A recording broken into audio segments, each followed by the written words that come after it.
for universities in South Africa to disclose a list of all African academic staff numbers. Our institutions have until March the 18th to submit the information. Our forum president, Dr. Vusumuzi Sibanda, says the move is not sinister and aims to clarify the situation. He now joins us on the line. Dr. Sibanda, good afternoon, and thank you for joining us on Africa Update. Good afternoon, and good afternoon to the listeners, and thank you very much for inviting us.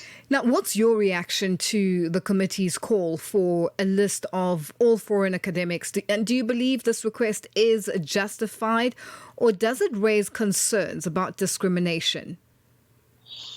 Well, look, the source, the mere fact that there's been some complaints about it means that, some clarity needs to be obtained, especially because some of the statements are statements that are just said without any verification. If you look at the 7% figure that is obviously given, and the fact that these are higher institutions of learning, and the bulk of, the people that work here are people that should be ranked as, maybe critical skills, individuals. It therefore means this is a kind of research or exercise that is going to clarify issues and ensure that people probably don't go about saying unsubstantiated statements that can cause a lot of unsettlement and disorder. I mean, of course, again, if indeed there is people that employed in contrary to the laws of the country, then that will also be addressed, because that will be quite irregular and prejudicing the native South Africans. Now, what risks do you see in compiling and publicizing such a list? And could this move contribute to xenophobia or profiling within universities?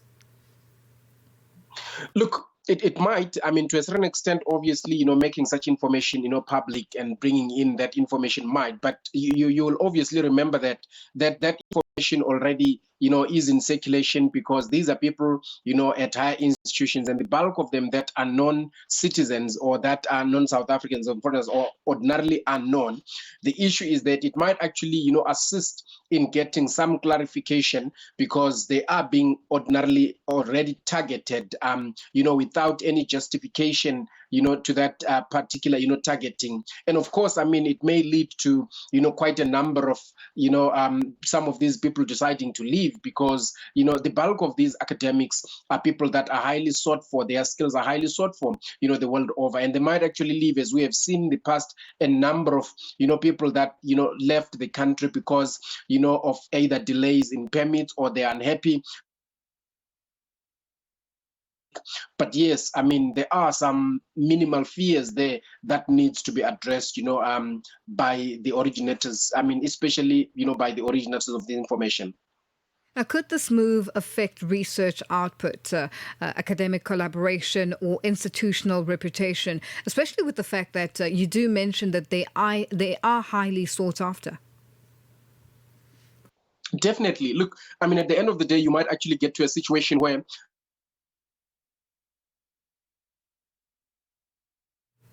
Dr. Sibanda. All right, so we have a lot of people, including doctors, that work at.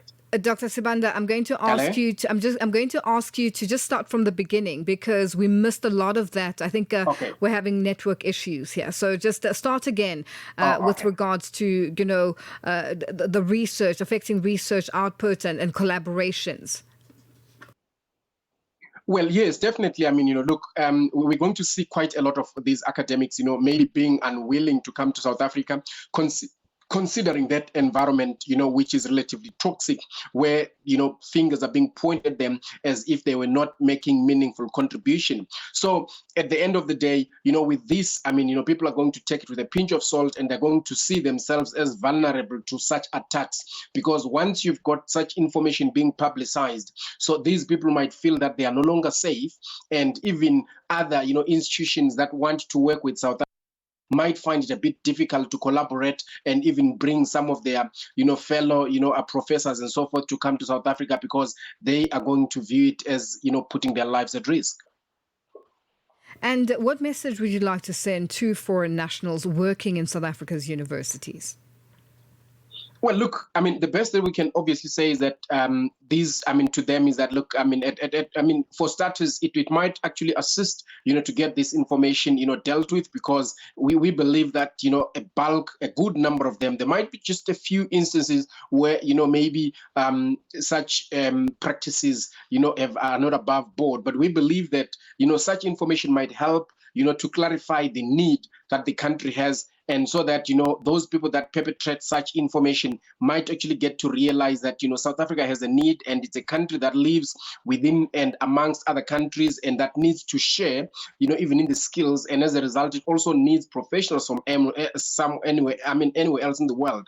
So it is very important that at least, maybe they stay put for a moment and not take it, obviously to heart, because some of these things are caused, and initiated by, politicians that are seeking relevance, and at the end of the day, trying to, agitate the situation. So at least they must allow the process to unfold without any resistance. And of course, where they feel intimidated, must obviously report such instances.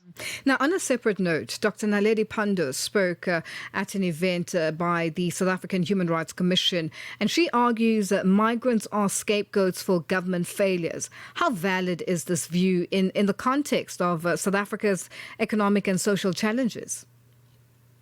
Look, we've been saying this for a very long time, that unfortunately, the problem that we have is that the issue, of, migrants, taking away jobs is mainly an issue that is brought by, government officials that are not delivering. And it is actually brought in circumstances where, for example, there is poor service delivery. So Dr. Pandor is right on the spot. She is spot on that. And it's something that needs to be, addressed, because when politicians become, sometimes bankrupt, they want to find, an easy exit.